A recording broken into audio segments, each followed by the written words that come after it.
Park. Welcome to week 3 of our mental health moments.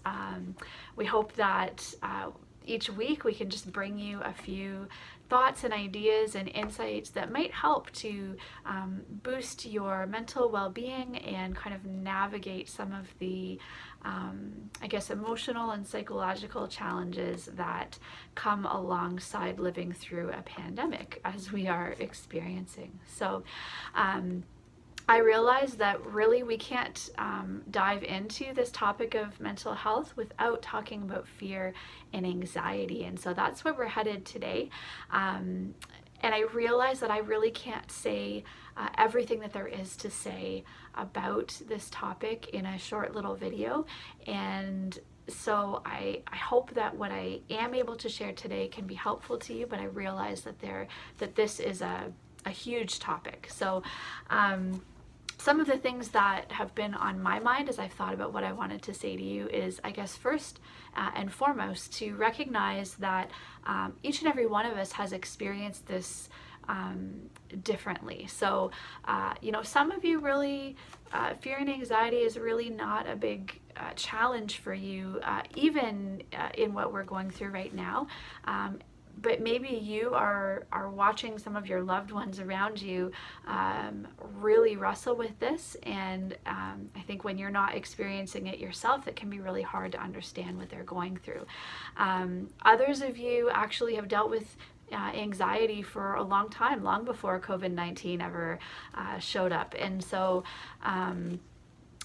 I've heard some kind of interesting and encouraging anecdotes actually of people who I might have felt most worried about heading into these months that we've been living through because I knew, they struggle with anxiety. They deal with it in a really profound and impactful way in their lives already. What is this going to do to them? And I've heard from some of those people that actually they've been really surprised to realize that all of the hard work that they've done in learning how to deal with anxiety and manage fear has actually helped them through this time. And they've realized, the rest of the world is just kind of catching up to knowing what it feels like to be anxious, to be fearful, and to feel like you can't get to the other side of it.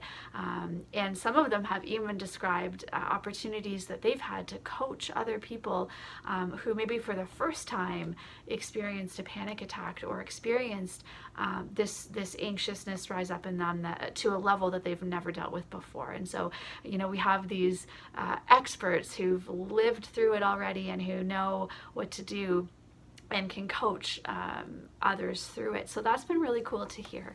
But I know still for others, maybe in terms of anxiousness and fear, things were already sort of at their max for what you could take in your life. And then, everything that we've gone through in these past number of months have been the thing that just pushed that beyond your capacity and what you could handle. And you're realizing you need some new tools and some new ways to approach this. So all of that to say, I realize we're all coming from very different places. But what has been, encouraging to me as I've thought about this and actually looked at some Bible passages that talk about fear and anxiety, I've found that Scripture offers us a great deal of hope and encouragement and practical help when it comes to this. So I just wanted to actually read you a couple of verses, and there's a common theme in these. So we'll start with Isaiah 43, where it says, "Do not fear, for I have redeemed you. I have summoned you by name. You are mine. When you pass through the waters, I will be with you." And backing up a little bit to Isaiah 41, starting at verse 10, it says, "So do not fear, for I am with you. Do not be dismayed, for I am your God. I will strengthen you and help you. I will uphold you with my righteous right hand." And then there's the familiar Psalm 23 that describes, "Even though I walk through the darkest valley, I will fear no evil, for you are with me.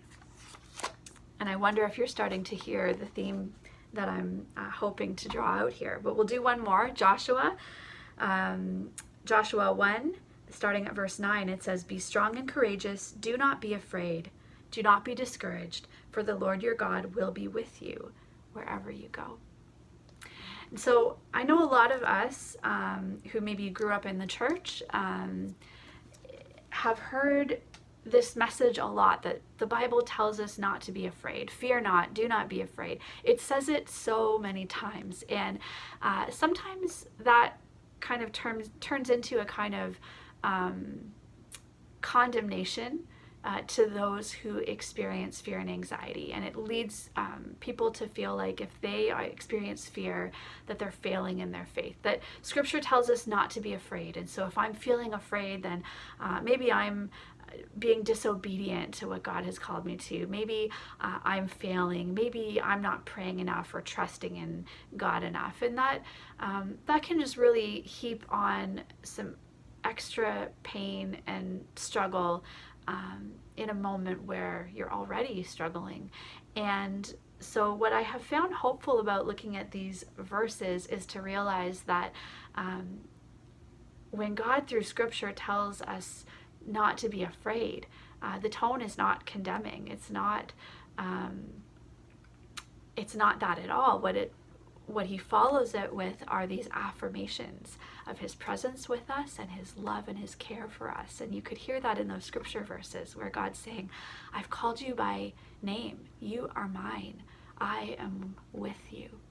And this, reflecting on this, kind of reminded me of I think times in my life, and I've certainly seen it with my kids, where maybe they're feeling afraid of something, and so maybe they don't want to go over to the spot where they think they're going to experience some fear. And what gives them courage, what gives them the ability to overcome that fear, is to know that they're not alone. And so often kids will say, well, you come with me. We say, go ahead, it's okay, you can go. And they don't want to go, they're afraid. But if you go with them, if they're not alone, it gives them courage and it helps them to step forward. And so I think not to trivialize the fear and the anxiety that many of us are feeling right now. I think there's a lot more to say about it, a lot more to address. But I hope this one thought can bring you some encouragement. I was thinking about this quote, and I'd heard it before. I had to look up who said it, and turns out it was Nelson Mandela who said, "Courage is not the absence of fear, but the triumph over it." And so it's not wrong for us to experience fear, to feel afraid. It's actually a God-given emotion, and it's actually a very helpful emotion to us if you think about times where a bit of fear lets us know to be careful, or lets us know to pull back, or lets us know that we're in danger.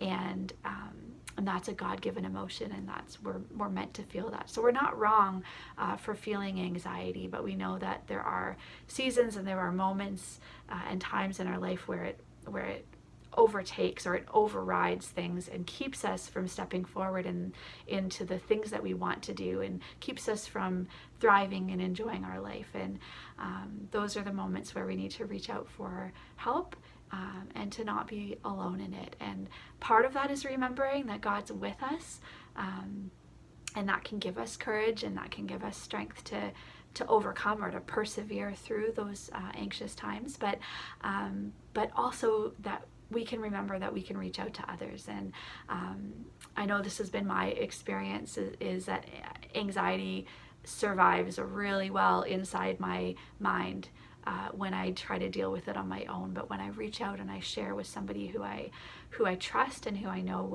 will care for me in that moment, and I say, gosh, I'm just feeling really anxious right now, it actually alleviates some of that fear, because all of a sudden I'm not alone in it anymore. And so I hope that you'll consider doing that if you are dealing with, or when you are dealing with fear, because we'll all have those moments. And I'm seeing clock tick by and realize that I have talked for longer than I meant to, and I have said half of the things that I wanted to say to you today. And so I think next week we're going to do part 2 of fear and anxiety, because there's so much more to say. But for today, I just pray right now in this moment that whatever fear and anxiety that you are feeling, that God would meet you in that place and remind you that you're not alone in it, and help you to persevere through it and have the courage to step forward into all that you desire for your life for today and for the weeks ahead. God bless.